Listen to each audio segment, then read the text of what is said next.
It's a privilege and it's an honor, and thank you to ABB to be asked to kick off the ABB Ransom-Aware OT Defense Summit today.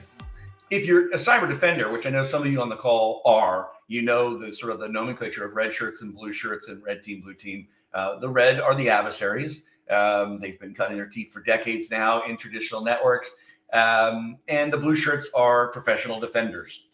And I posit that that's a very small percentage. If you go to any company or organization, Team Yellow is the rest of the team. It's everybody else. Here I'm just showing a senior team member on Team Yellow, maybe the CEO up there in their industrial castle. And this is where people have been, right? But assuming that everybody knows we've just adopted all sorts of technology, there have been a lot of doors open. There have been a lot of gates left open. Not everybody's at this stage anymore. And so this is where more people are. They have shut the front gate, and they've got the moat, the basic firewall technology. What are our risks? And we talked about that. Who also are our threat actors?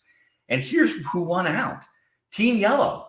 The negligent insider is the clear winner, according to our, very large statistical sample. This is maybe where more people are. They rightfully know they have taken steps. They've got some blue defenders that weren't in my previous version of the comic. So this is either the reality or it's at least their perception of where they're at. But the truth is, if we are putting in the most expensive moat and we're buying the catapults and we've got more, enough blue defenders, assuming you can find them and afford them and keep them, we've still got people on our company, our colleagues, opening up the door and exchanging presents with the red shirts and exchanging shirts with the red shirts and letting them in. And so we've got to address that too.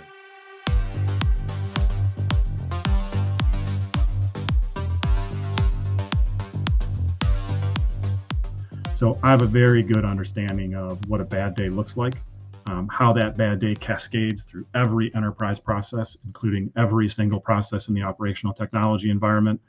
Yeah, I would say know your environment, right? Like know the critical path to what matters to you.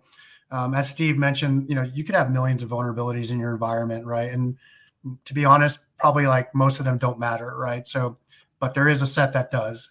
And then there's a set that affects your critical path to what matters to your organization. Take care of that first, right?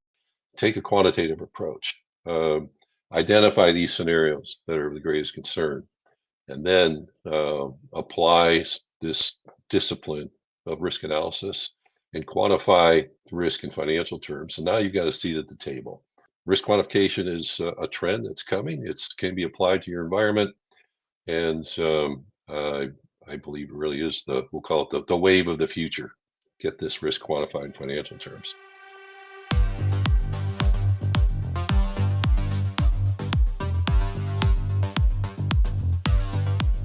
When I look back over the data for the last two plus years, pretty much every industry vertical, whether you're a small 20-person shop up to a Fortune 100 company, they've all fallen victim to a ransomware attack.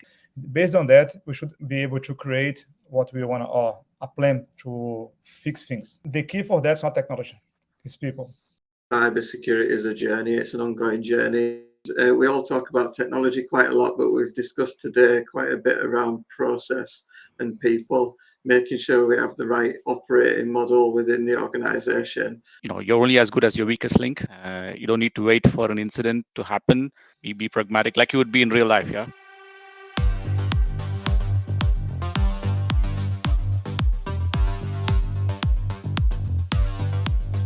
The concept of cybersecurity defense in depth, has been around, for probably well over a decade. So what's different about ABB's approach? One thing about defense in depth is, I think a lot of times we forget about the importance of these like trusted, tried and true practices. We get kind of caught up in the shiny new thing, which is great. It's amazing that in cybersecurity, we're seeing all this investment and new technologies. But with all the saturation of a lot of these new things, it's really difficult to keep focus. But, to kind of circle back, what I think we've done different is, put it down, put pen to paper and kind of release it and show, give a practical example to our customers and colleagues and, what we do and try to use that as a blueprint for good hygiene and promoting, good cybersecurity practices. Within the ABB playbook, you talk about the risk reduction roadmap. And so I'm just trying to, how would you put that in association with other risk management frameworks? And I'll use that as maybe as an example. Here in the Americas, we have NIST and they had their risk management framework. It's essentially, it's one of my favorite things because it's really clearly defines, some of the services and puts it in a journey for our customers. Kind of relating this back to me personally, cybersecurity is not really just a career for me, but I have a very vested personal interest in, selfish even. I need to make sure that electricity stays on.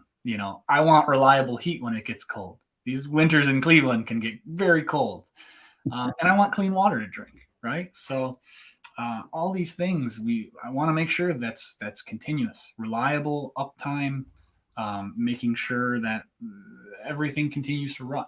From your perspective, I'm going to put you on the spot here, Joe. Should there be a minimum cybersecurity standard for power generation and distribution industry? Wonderful stuff. Everyone out there, both in the audience and the contributors, thank you. It was a great pleasure to listen to you all.